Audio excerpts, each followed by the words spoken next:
equipment, and in fact, a recent grant from the National Science Foundation will be used to develop what is called the Tiger Institute.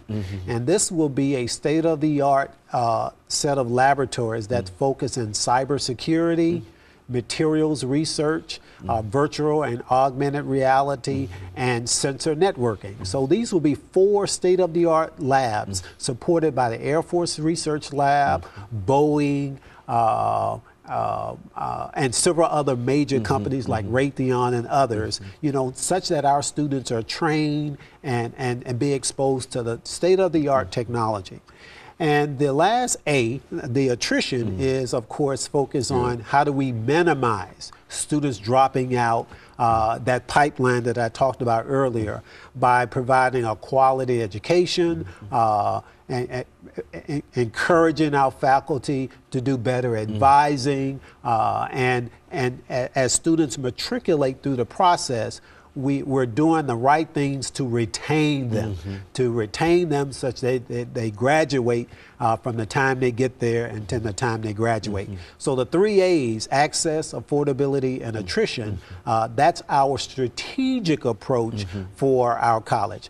Now, our overall goal is to create what we call the global engineer. Good. And the global engineer has 3 traits: to be technically competent, okay, and demonstrate excellence, to have leadership skills, which include communication as well, and we're promoting that our students have a life or language experience outside of the U.S. Good. That may be taking a foreign language, or even a study abroad experience. I had a fantastic opportunity this past May to travel with about 10 students to China. Good. I heard of that China. Yes. Why don't you say something about the impact that they had? Obviously, one of the most incredible experiences of my life, but as well as the students. And this was a program out of the Research and Sponsored Programs Unit under Dr. Thompson, and Mr. Mark Brinkley is also coordinated that program. And so the goal was to expose TSU students to a cultural enrichment activity in a foreign country. And so we were hosted by a university over there in China.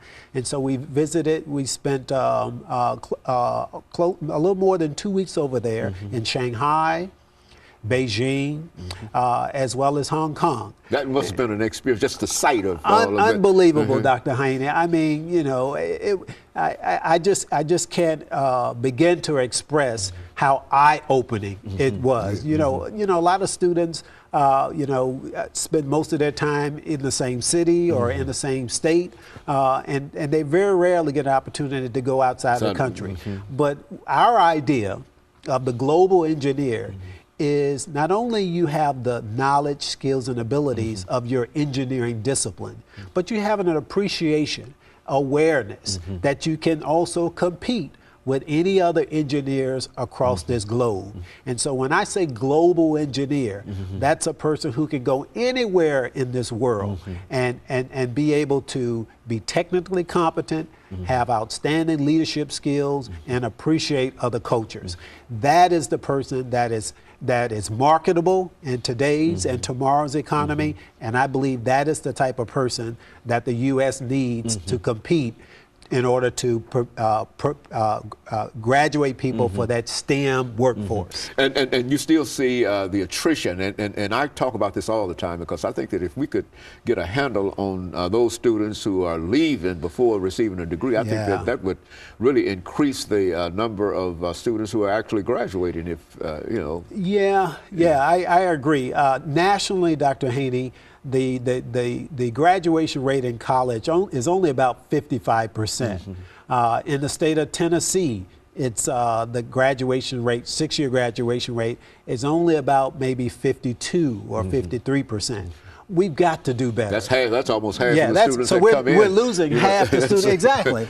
And so we as educational institutions have to be more accountable and do the things to try to have more graduates out and graduate with degrees. We're coming to the end of this show for today, Dean, and let me thank you for all of that excellent information, but it's time to go. I think we've got about 20 seconds to go, but you gave us such valuable and such important information in reference to what is going on in Tennessee State University, as well as the status of minorities in science, engineering, math, and technology, and we certainly appreciate that. Absolutely. And let me encourage our audience to tune in again next week for another informative edition of Comments. Thank you, and